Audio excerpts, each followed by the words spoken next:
warahmatullahi wabarakatuh. Ya awaladi al-hibba, semoga antum dan keluarga antum semuanya sehat dan selalu menjaga kesehatan antum dan keluarga antum diberikan rezeki yang barokah, yang manfaat. Amin amin ya rabbal alamin. Allahumma yassir umurana walakum fid dunya wal akhirah. Amin amin ya rabbal alamin.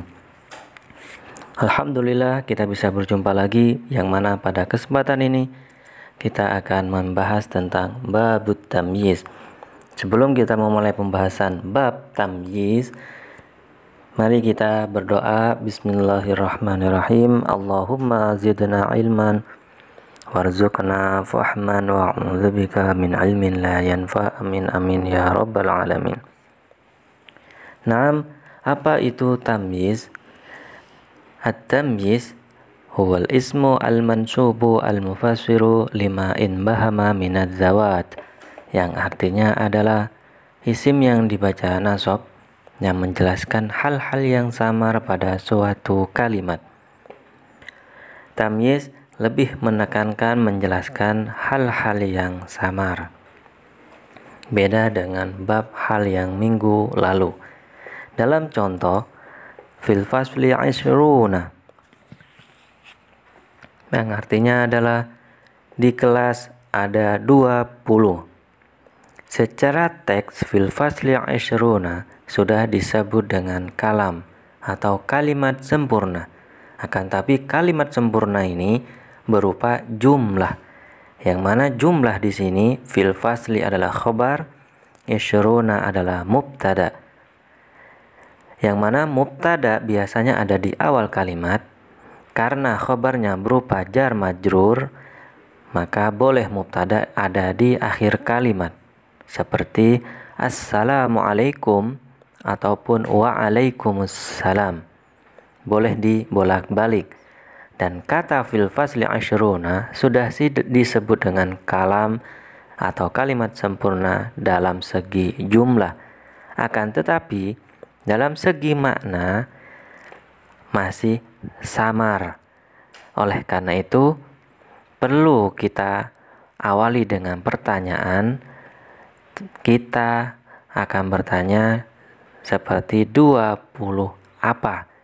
Tamyiz biasanya diawali dengan kata apa? Fil fasli asyruna, apa yang berupa 20? Kursiyun, 20 kursi kah? Qalamun, 20 pulpen? Atau 20 kitab? Apa yang menjadi angka 20? Akan tetapi beda halnya ketika kita menulis atau membaca ataupun mendengar kata fil fasli ishruna tilmidzan, yang artinya adalah di kelas ada 20 murid. Sehingga kita tidak perlu ada pertanyaan 20 apa, ataupun kita perlu bertanya 20 kursi, pulpen ataupun kitab. Kita tidak perlu itu semua karena sudah ada penjelasan tilmidzan, yaitu apa? 20 murid. Sehingga kata tilmidzan ini kita sebut dengan tamyiz. Kenapa disebut dengan tamyiz? Karena lafaz tilmidzan menjelaskan hal-hal yang samar dari kata sebelumnya, yaitu ishruna, 20 murid. Dan perlu kita garis bawahi karena tamyiz isim yang dibaca nasab, sehingga lafaz dzan dibaca nasab, yaitu fathah. Karena tidak ada alif lam, sehingga penulisannya adalah fathatain, seperti tabel yang sudah kita jelaskan. Contoh yang kedua, ra'aitu arba'ata asyara, yang artinya adalah saya menyaksikan 14. Secara teks kalimat sudah disebut dengan kalam atau kalimat sempurna, yang mana jumlahnya di sini berupa jumlah fi'liyah, yaitu ra'aitu fi'il fa'il arba'ata asyar maf'ul bi. Akan tapi secara makna kita masih bertanya-tanya, apa yang bentuk dari 14? 14 sayyarah, 14 mobil, waladun 14 anak, atau baitun 14 rumah, itu masih bertanya-tanya 14 apa. Lain halnya ketika kita menulis kalimat ra'aitu arba'ata asyara ghanaman. Tentu pertanyaan tadi kita tidak akan muncul, sehingga kata sayyarah walad baitun juga tidak perlu kita lontarkan karena sudah mengerti, yakni terjemahannya saya menyaksikan 14 kambing. Ghonaman adalah kambing. Dan jelas di ghonaman disebut dengan tamyiz, dan man kata terakhirnya dibaca nasab. Apa perbedaan dengan hal yang minggu lalu kita jelaskan? Hal itu definisinya adalah huwal ismu al-mansubu al-mufassiru lima in bahama minal hayat, yang artinya adalah isim yang dibaca nasab yang menerangkan kepada perkara yang masih samar akan tetapi dari sebuah keadaan. Kalau betul persamaannya sama-sama menjelaskan sesuatu yang samar. Kalau tamyiz tadi menjelaskan sesuatu yang sama dalam bentuk zatnya atau bendanya, sedangkan hal dalam bentuk keadaannya. Dalam contoh, ra'aitu Khalidan dhahikan au bakian au mubtasiman, yang artinya adalah saya melihat Khalid dalam keadaan atau kondisi tertawa, menangis, atau tersenyum.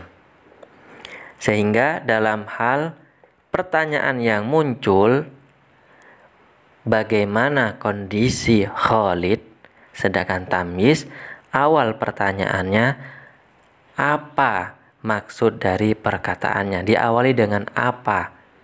Sedangkan kalau hal diawali dengan keadaan.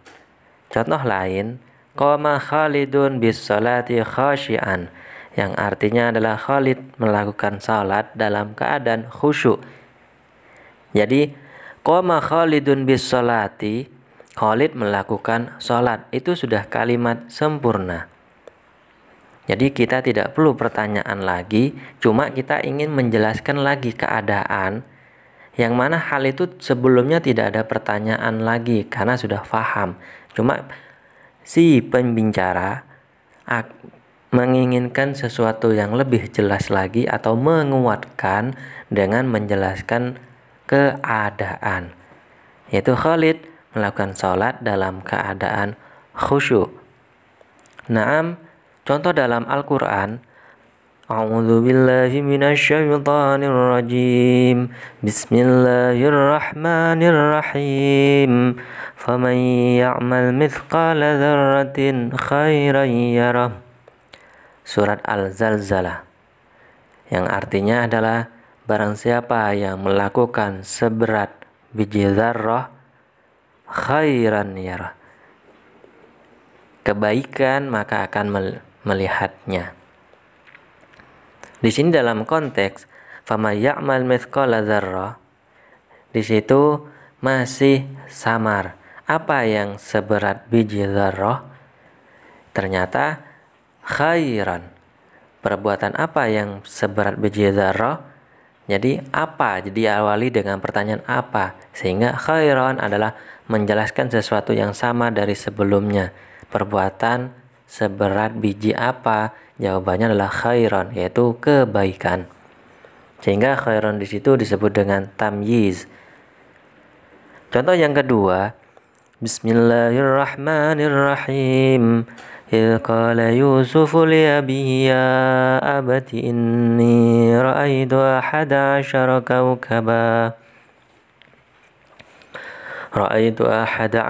كوكبا والشمس والقمر رأيتهم لي ساجدين. Surat Yusuf.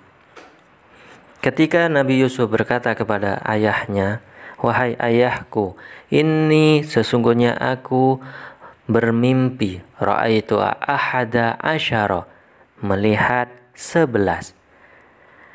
Melihat 11 itu adalah sesuatu yang masih samar. Melihat apa? 11 itu apa? Sehingga dijawab kaukaban, yaitu bintang. Jadi kaukaban adalah tamyiz yang menjelaskan kata yang samar sebelumnya, yaitu 11, melihat 11. Nah, sedangkan hal, dia kalimatnya sudah sempurna dan si pendengar tidak bertanya lagi dengan perkataan si pembicara. Contoh dalam ayat Al-Quran, wa ma khalaqanas samaa'a wal arda wa ma bainahuma la'ibin, yang artinya adalah, aku, kata Allah, tidak menciptakan langit dan bumi dan di antara keduanya dengan main-main atau dalam keadaan main-main. Dalam konteksnya, kita tidak perlu bertanya apa, karena yang diciptakan adalah langit dan bumi serta isinya. Jadi sudah jelas. Cuma Allah ingin menegaskan atau ingin menguatkan dengan kata la'ibin, tidak dalam keadaan main-main. Sehingga la'ibin di situ adalah hal, menjelaskan keadaan sebelumnya.